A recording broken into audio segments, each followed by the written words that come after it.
So me and Zachary are embarking on the trip across to Seminary Ridge. Let's go. As you're gonna see, this is not all flat. Just so you know. Yeah. This is where Pickett's charge went across the field. This is one of the places that went across the field. These are mostly Virginia troops that would have been marching across this part. This particular part, correct. If you actually see in the far distance up there, that's actually the Pennsylvania monument right in front of us there. That's the southeastern edge, and to your left there is a Gettysburg farm. Right to the left of that is the red. Over around where that little column is where we saw that Baldwinsville battery of artillery. And further over there, there's, what was the name of that farm? John Bryan Farm? Is that what it's called? I think something Bryan Farm? Bryan Farm. Okay. So that was pretty close. Yeah, they were African-American family and farmers. And they left as soon as the Confederates invaded Pennsylvania, because they were afraid that they were going to enslave them and bring them south. They were free African-Americans. And the battle really raged right around their house, especially Pickett's charge. And their house was pretty much, a lot of it was destroyed. There were something like several hundred Confederates buried on their property, and Union troops potentially. There was all their fences and buildings were wrecked. They had a lot of dead animals and people on their property, so they managed to repair it. But were never compensated by the federal government.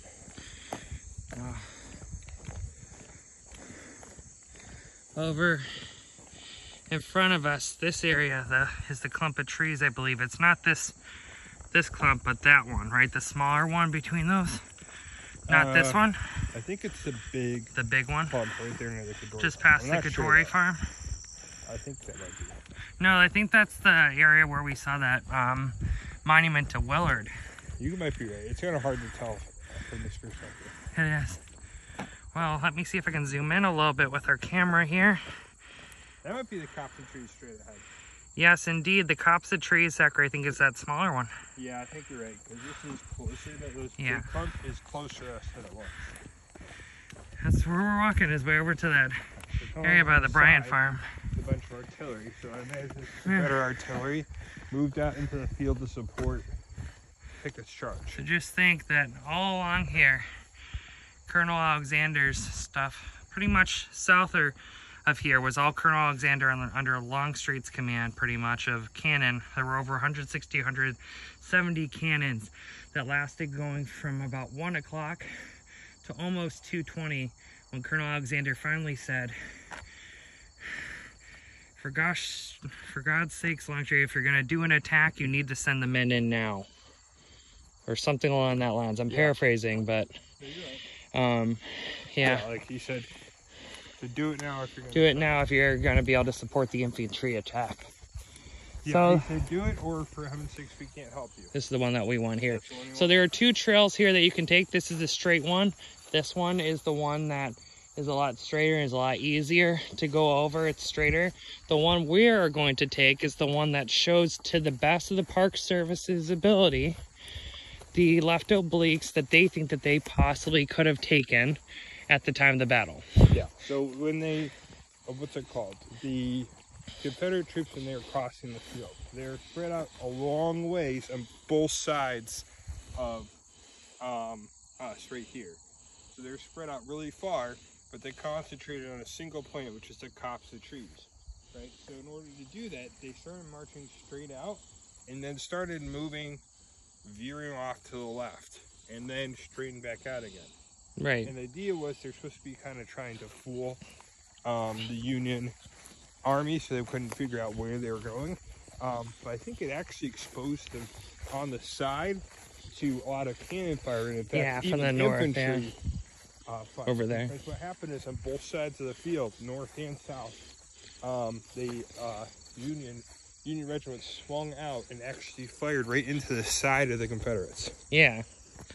As you can see, we're actually sort of hitting sort of these spots where it's actually sort of slopey. They said that this is actually, when I was actually researching this before we came here, that this particular trail does a good job of showing this is literally a field. This is all very slopey. It's not flat terrain.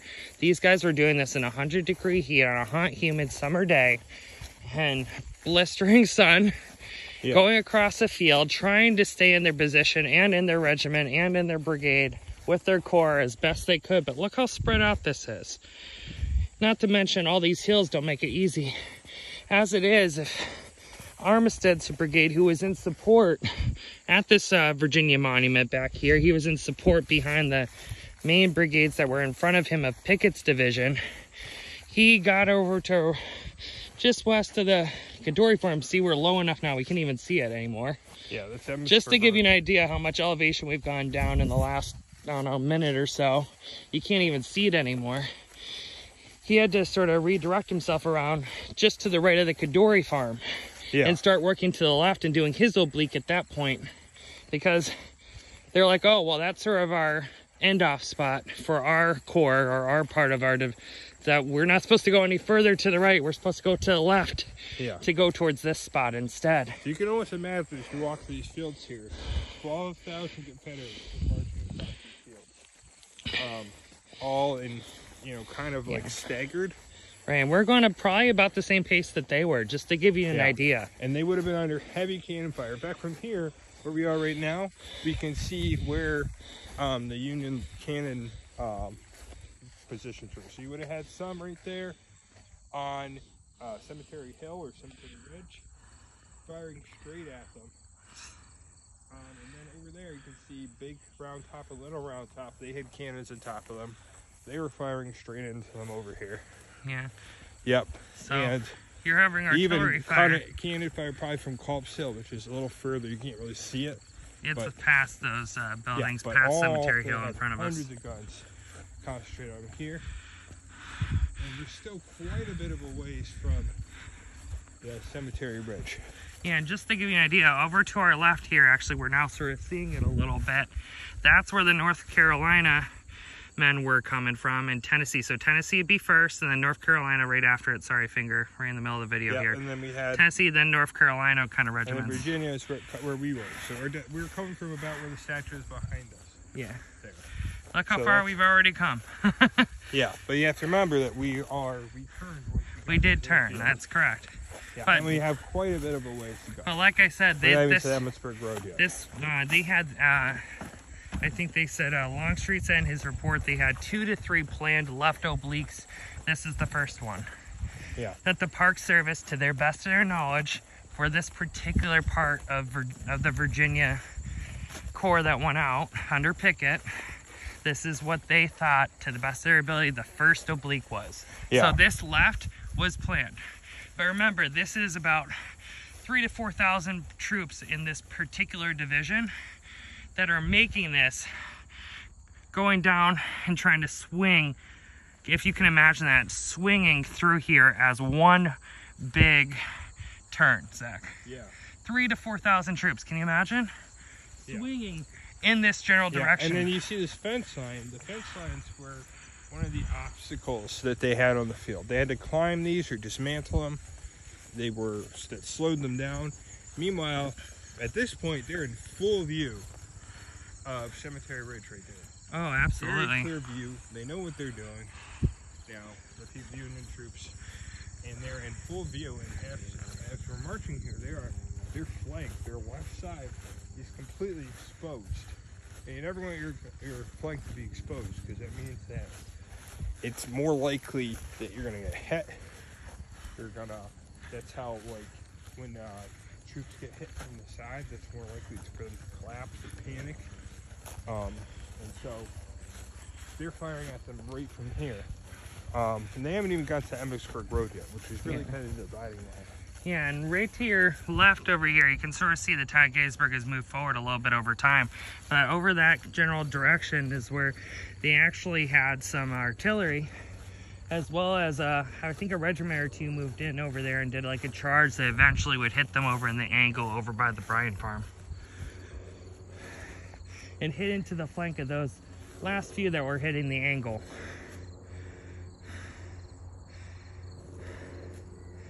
It's quite amazing going across this charge, Zachary, actually, to be honest. This is pretty amazing. I know it's exhausting, but we're exactly 10 minutes into our own version of the charge here.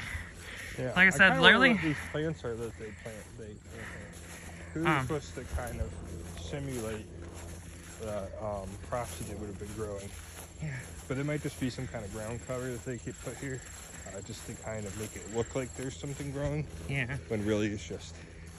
Part of me is lately curious to see if our own version of the charge here is about the same time it took for the actual charge, because we've been going much slower than they were. Possibly, but it took them about a half an hour to 45 minutes just to get across the field. By 3:30 p.m. Yeah, you gotta remember they had different waves. 3:30 p.m. people were finally starting to retreat, and the battle was starting to end. It started around 2:20. Yeah. So if you can imagine, it took about an hour, about 30 to 45 minutes to get across. Some fighting across the field in the Gettysburg Road, the last 20 or 30 minutes in the angle, and then the retreat. We also have to remember too that for the North Carolina troops, it's going to take them a shorter amount of time, for example, than Virginia. True. They're going a shorter distance. Oh, absolutely. It's hard to believe, but that's further down. This is a shorter distance, believe it or not. Across that little part that's not little, but you know, that's a shorter part than the part we're doing. Just to keep in mind, we just did another slight oblique here. As you can see, we did another slight left oblique here. Yeah. So this is our second. Just to give you an idea, I think this is the second planned one before the Kadori form. Just wanted to mention that. Like I said, we're already 12 minutes into our own charge here, Zach. What's really crazy about this part is, unlike, wherever you are in the battlefield, you see, places where people could have died. People definitely were dying in the spot that we are now. In hundreds and thousands, which is really quite incredible. Yeah, I mean, numbers may be off, but I think somewhere between 5,000 to 7,000 actually died on the field. Another 3,000 to 4,000 were wounded. Altogether, about 9,500 Confederates were either killed or wounded on these fields to our right and to our left, and about 3,000, just over around 3,200, I think, or so, 3,500, survived unharmed, miraculously. Well, I don't know about unharmed, but able to now, I serve. So. Don't know about their trauma or anything, but just keep in mind, we have yet to get to the Gettysburg Road. It doesn't look close, but I'm going to zoom in. We're getting to the Kadori farm on our right. Yeah, we're getting to another fence here, what they call a worm fence. And again, those were big barriers for them. Yeah, it's quite, it'd be remiss not to mention that. Yeah. There's terrible destruction that happened to the people who owned houses here. Yeah. Yeah, many of whom were free African Americans. Yeah. A lot of their land, their fences, their houses were destroyed. They had bodies buried, or just laying around all over their property. Horses, wagons, and they were really, nobody helped them out with that, really. Yeah. They just kind of had to do it themselves. They had to get rid of themselves. Yeah, like Josh and I were looking earlier up by the Bryan farm there. That's actually... There's hundreds of troops were buried. That's the Bryan farm up there. Yeah, between really Gettysburg Road and the Seminary Ridge. Yeah. So now at this point, we're in full view of Little and Big Round Top. Actually, yeah, I can actually sort of zoom on that if you don't mind here, Zach. Yeah. Right here in the forward, you can actually sort of see it, Zach. This is Little Round Top. Yeah, and Big Round Top. Very clear. Big you Round can see Top. the orange right to the right. Kind of marker up there. That's a monument that I think they're rehabilitating. And the Big Round Top's the one next to it that's more heavily wooded. Yeah. Yeah, and they had cannons on those. And you can see how they could fire straight into the Confederate side of the Confederates here. Yeah. And hit them. Whereas, then also, you can see very clearly the monuments on Seminary Ridge, which means those cannons can see where we were. In fact, we can see the cannons on Seminary Ridge from here. How terrifying would it be to know that as you're getting to about here, this is where you're probably going to get the most of your hits. And at this point, we're almost at like point blank range. Those cannons are pointed directly at where we are. Give you an idea, that's how far back the Virginia Monument is. Can you see it? There we go. Way back there is the Virginia Monument. Yeah. Can you see it, Zach, back there? It's way back there. So, and the crazy thing is, we're not even at the halfway. This is about the halfway part is where the Kadori farm is. So, we are doing it actually right on cue. We said about a half an hour to 45 minutes they took to cross it. We're at the 15-minute mark. So, that's actually pretty good. Hopefully, we take a little shorter going back. We'll be okay. We'll live. We'll hitch a taxi. I'm joking, video. I'm joking. Of course, we're not that lame. We would actually retreat like the actual Confederates did. If they're going to charge across, they might as well come back to their padres, you know, on the other side. What, doesn't that mean brother? Their neighbors? What does padres even mean? I didn't take Spanish. Like father. They're Pedros? I don't know. Like a priest. I'm going to listen to this later and just feel like an absolute goof. I'm sure Becky will see this, and when Becky hears this, she's gonna be like, what an idiot. It's like, I don't care about all this historical stuff, but... Right, so we're almost to Gettysburg. I'm just dizzy with the shaky camera. We're coming camera. up to like a cornfield here. Here's the Kadori farm. I wonder where they kind of decide what crops to plant. Yeah. There's also an orchard. It looks like that they're trying to recreate over by the Kadori farm over there, the red barn. Yeah. So, on your right is the, like we said, the Kadori farm. Pickett and Pickett's division went up to about that spot. And Pickett stopped at the Kadori farm. Went no further as far as accounts that I've read. And he stopped there, and that was sort of his observation point. But the rest of his division continued working around to the left towards that copse of trees, which you can actually see is directly in front of us now. We're getting there. We're almost there.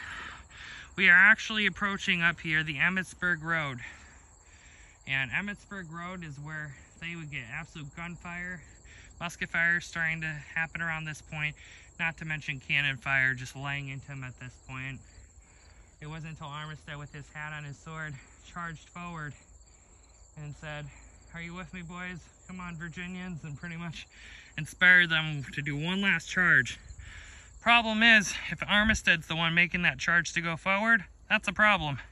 He's in reserve of Pickett's division. He's the backup. So if the backups are the ones that are pouring past the ones that are in front of them, well, that tells you what happened to the guys in front of them. Just saying. Probably either dead on the field or they're too tired or scared to go forward. Right? Right. If the reserves are plowing past those they're in front of them, that's not good. But it worked. So like I said, we are very close to the Emmitsburg Road now. We just saw a car in front of us. Did you see that? That's the Emmitsburg Road. That last fence line that we saw, I think, was our last oblique. Believe it or not, those were mostly torn down from the day before when Barksdale, Wilcox, and Lang came through here, Zach. So a lot of those fences were actually sort of torn down from the day before because they had gone through here to attack Meade. So a lot of them had actually been torn down or destroyed by cannon fire or whatever. So they were already torn down from the day before. There was an attack that was on Cemetery Ridge that almost blew up the whole Union flank in front of Meade. That was further down, really, though. No, that's right. That's actually there were some attacks over to our left a little bit. Yeah, it's over closer to the Bryan farm. Not really quite where we were, to my understanding. It's Gibbons This Brigade. corn doesn't look like it's quite ripe enough here, does it? I don't think it's quite there yet, but it's getting close. You hungry? Not for this corn. It's probably like not really intended for commercial consumption here. I wonder what they do with the corn here. I don't know. Give it to charity? That'd be nice, wouldn't it? Okay, we're coming to Emmitsburg Road. And actually, this path is kind of... It's actually interesting that it's sort of blocked here because, guess what? They were blocked going through here until cannons and stuff put a hole into it. Wow, something I didn't know from this side. You couldn't really tell from the other side, but look at this. This is actually a little bit uphill if you're actually looking at it, Zach. You see that? I didn't know. I know it was a ridge, like Cemetery Ridge, but I never made the connection for some reason. Yeah. This is actually going uphill. They would be going uphill under fire. That's why it's called Cemetery Ridge. I mean, I know. There's actually a hole in the line down here. Why don't we go in the hole in the line down here? That's not how hop the fence like they did, okay? Sound good? Yeah. So let's go in the hole in the line. They punctured a hole in the line for us, so let's go through the hole. So this would actually happen during the battle. They go to the hole in the line here. Like I said, look at the Bryan farm. Right now we're looking at the angle here and the copse of trees over here. And as we see the Pennsylvania Monument and the Emmitsburg Road. And Zach, of course, because he's making this charge with me. Okay, let's keep moving.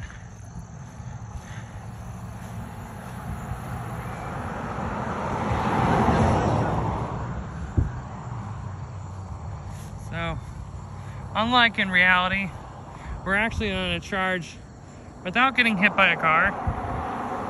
It was about to go by. Let's cross. Like I said, we'd be under gunfire and artillery fire. Not dealing with cars. There's Zach. I think he's taking a picture. Maybe he's texting. I'm not sure who. But yeah, hi. So this is the Emmitsburg Road. Them what they would have to cross. All this fencing in here. I remember this probably was a dirt road at that time. Just to give you an idea. But yeah. Some kind of house there. I wonder if that's an old house or if it's part of the Dory farm. I have no idea. You say we're thank goodness we're getting close to the end. So over to your right is more of a straight path once again that you can take. It's the shorter path. This is the one that leads more directly to where the final area was here, in the copse of trees. Let's keep going. 21 minutes. Do you think we'll make it up there in 9 minutes? I think we can make it up there in 9 minutes. Sucker said they would have been going a lot faster than this. I disagree. This is 21 minutes through the march. We may actually be walking faster than they did. That's a good thing, you know? Yeah, well, okay, I'm gonna keep marching. I'll let you catch up. Okay, we're almost there, ladies and gentlemen. So the field to our left, again, we were looking earlier, and they had like a plot. They said something like 500 people, 522 people were buried in a plot directly to our left. Oh my goodness! Over by that Bryan farm, you said? Yeah. And you can imagine why at this point. Like you are directly below the Union line. Yeah. Make no mistake, this is sacred ground. Men, lots of men, thousands of men died here. Yeah. So where we were walking and fought and died for something that they believed in, and whether it was right or not, they fought and died here. Yeah. They each had their own reasons, I'm sure. Yeah. Many of them were forced to do it, quite frankly. But yeah, having done this once, I would probably do it again, to be honest. I mean, it's going to be a long retreat back to our car at Virginia Monument, which is not even visible at this point. Just to give you an idea, we are now in a lower elevation below Cemetery Ridge. This is hard to tell. It looks flat, but trust me, this is not flat. We are going uphill. Up Cemetery Ridge. You can probably tell how I'm out of breath, so I might talk less in this next part, but just to give you an idea, we are going uphill to Cemetery Ridge here. We are almost there. This is incredible. Thank you for listening to all this. It's a long Pickett's charge. I have a lot more respect for what they did here. Going across this charge, having Lee, who was posted way out in safety land, way over there somewhere, thinking in his headquarters or on his horse, behind the safety of those woods. Thank gosh I'm not these men. After they come back to those woods that you see behind us, he says, it's all my fault. It's all my fault. They tell him no and that they'll go out and they'll try it again, but he tells them to take up defensive positions for the next day just in case the Federals try to hit them while they're weak and don't have reserve. They did, but they would remove themselves from Gettysburg after the failure of Pickett's charge. You can laugh all you want, but it's the truth. Absolutely. Probably the only person that's ever going to listen to this other than me, unless I upload it to YouTube. Hashtag. Just kidding. I don't know why I was even hashtagging. But, orange peels? Maybe orange peels? Hashtag orange peels? I don't know. Yeah. Probably the only one that's going to see this anyhow. Well, actually, Virginia show across Pickett's charges here. Oh, you can finally see it again? We're high enough up the ridge. Yeah, look at that. It really is uphill. Yeah, and like he says, that way down there is where we're at. I don't know if you can see, even see the car down there. A little blue speck on the left-hand side. Let's see if I can get to it. Right around there. That's the blue car. That's ours. Yeah. Oh, yeah, you're right. There's our car. Yep. Okay, we're not even at the ridge yet. We're almost there. But this is right in front of it. Out of breath here, buddy. Yeah, a little bit. Totally worth it. You guys walked from the tree line to Yeah. here? You just did Pickett's charge, right? Yeah. Yeah, exactly. It's pretty awesome. It's not as bad as you think, really. Oh, yeah, I imagine you're doing it in the wool all the way down by a Mustang getting shot at, you know? That's gotta be pretty nuts, huh? Yeah, we're at 26 minutes and 40 seconds across, just going at a normal pace without running, so. I think that's how long it took them to get across, just about. Oh, yeah. Not to mention doing it with gunfire and artillery overhead. Yeah, that's gotta be a little amazing. And 100-degree heat. Yeah. So, that concludes this video. This is the actual wall. I think it's charged.